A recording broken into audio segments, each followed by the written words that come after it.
Hello, I'm Eric Sfiligoj from the CropLife Media Group here at another Fireside Chat at the 2026 Tech Hub Live Conference in Des Moines, Iowa. Joined now by Jeff Pritchard from Westlink Ag. Jeff, welcome.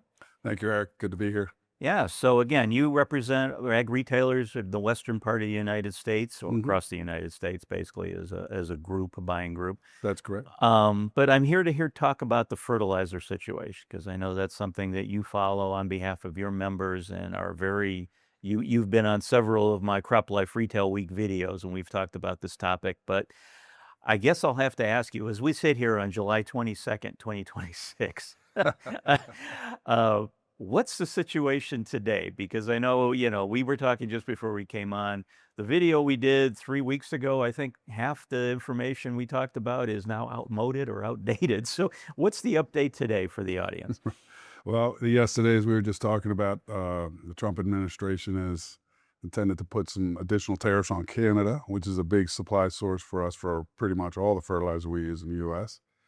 You've got the ongoing situation over in Iran that's affecting sulfur, and sulfur affects phosphate and AMS and elemental sulfur, as well as some pesticides that we deal with as well. It's just an ever-changing, global impacting local farming more than I've seen in 40 years in the industry. And it's happening almost daily.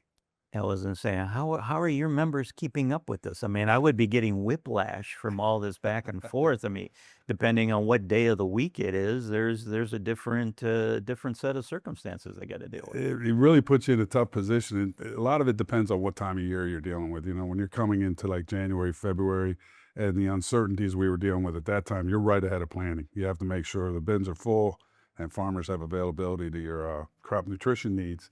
You get to this time of year, it's kind of the reset portion of the year on the fertilizer end. And now we're coming out, or we're receiving fill programs, and then they stop providing those programs, or they cut them off because they're like, well, we have to change what we're doing now because of the recent changes that just happened, like the Canadian tariffs. It's more kind of our recommendation is, take as needed.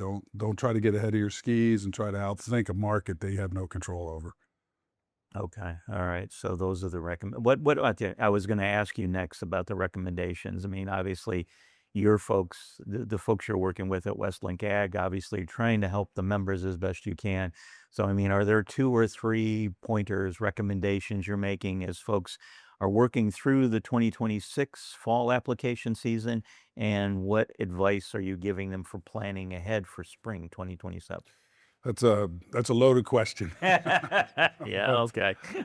But for the most part, in terms of dealing with your suppliers, are they committed? Do they have available stocks in your region? Where we're a national company, but we're predominantly west of the Rockies. Right. And so a lot of fertilizer production is done outside of our region. In that part of the country, there's only one deep water port versus the East Coast, which has many, including Houston, and the East Coast comment. So is your supplier committed to being able to supply us? Do they have regional inventories? What are your agronomy plans as you're setting up with your growers, which is also an important piece because that's the demand side of our supply. So, very carefully looking at that. We tend at Westlink with our members, they're all independent retailers, so they hang their own shingle. They don't have the economies of scale of some of the national companies or the asset base of some of the national cooperatives. So they really deal more on the intimacy and the talent that they're able to provide agronomically to the grower. Okay. Therefore, as they're talking to their grower, we're trying to provide them with that 30,000 foot stuff that's happening, over in the Strait of Hormuz. I mean, I think I read roughly 50% of the sulfur is going through the Strait of Hormuz, and that goes into the production of a lot of the fertilizers that we need here. Yeah. So how's that going to impact pricing going forward? Obviously, it's going to go up, but then something else may change and it comes back down. We've seen huge drops from the beginning of May till about mid-June in the price of urea, the price of UAN. Phosphate stayed pretty stable. It's high, but it hasn't moved much. But those prices came down, and then after the conflicts that we've seen in the last week, they've jumped back up. I think urea's jumped almost $70 a ton. It came all the way down to about 400 NOLA. Well, 360 NOLA, then jumped up to about 430, 440 I read yesterday. So these global impactors are hitting us at the farm gate daily. Okay, so based on what you're saying, the nitrogen-based fertilizers are under a lot of pressure. As I said, phosphate, high, as sulfur in particular. So am I reading right that potash at the moment is the safest of the macros? It is, but it's also the one that gets we call it soil mining. It's the one they say, well, we're just going to mine for this year, maybe Right. not put on potash. That seems to be the first one that they'll shove aside, but that has been rather stable. It hasn't moved much, literally in 4 years. It stayed right about the level it's at today.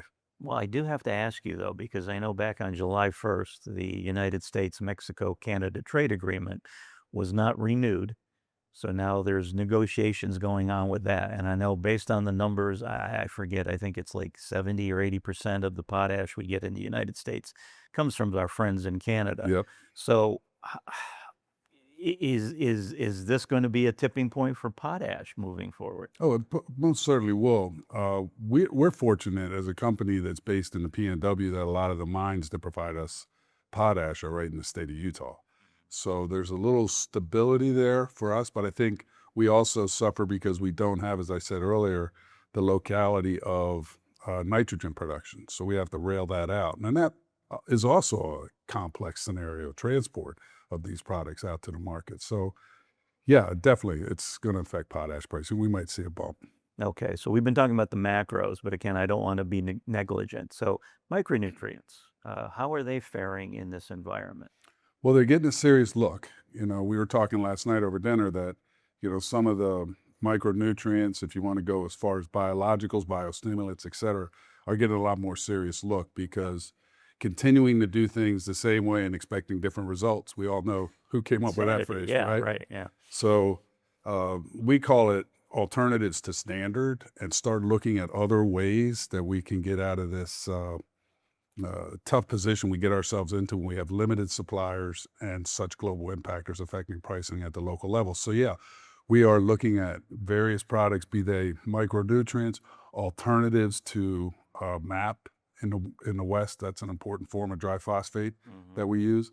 Uh, and they may not be 052, but they're 039, or there's some other form that we can start to test, which we're doing a lot of, and see if it can stand up to the requirements needed to grow the crop. Okay.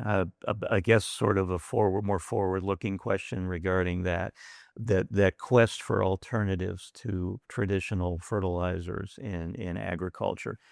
In the past, I know when there's been crisis situations that come up. I'm thinking back to like the 08, 09 Hmm. growing season where there was a surplus of fertilizer and that, everybody was starting to work with physical contracts versus handshake agreements with their growers because of safeguarding the supply and demand situation. But, it seemed like as soon as that year sort of faded, that talk of that kind of went away. So it was a blip, basically. What we're talking about now, these quests for alternatives, is it going to be just a blip, do you think, or is this maybe a beginning of a longer term trend, and why? I think a beginning of a longer term trend. When we came out of 08, 09, commodity prices were really strong.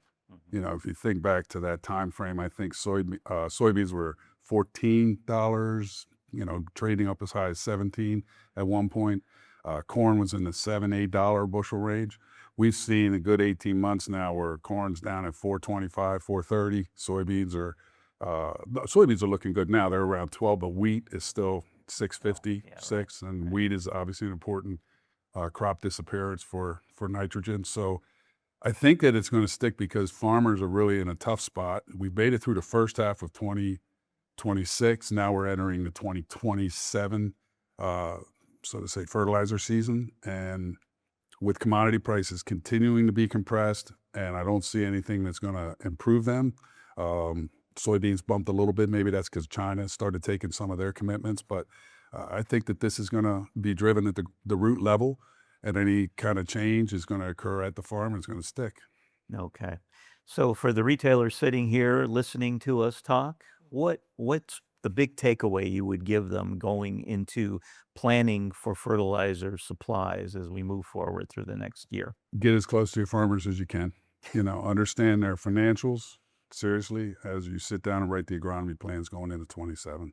Very good. All right. Well, Jeff Pritchard from Westlink Ag, thank you so much for joining us for this fireside chat. And we will be back with another one momentarily.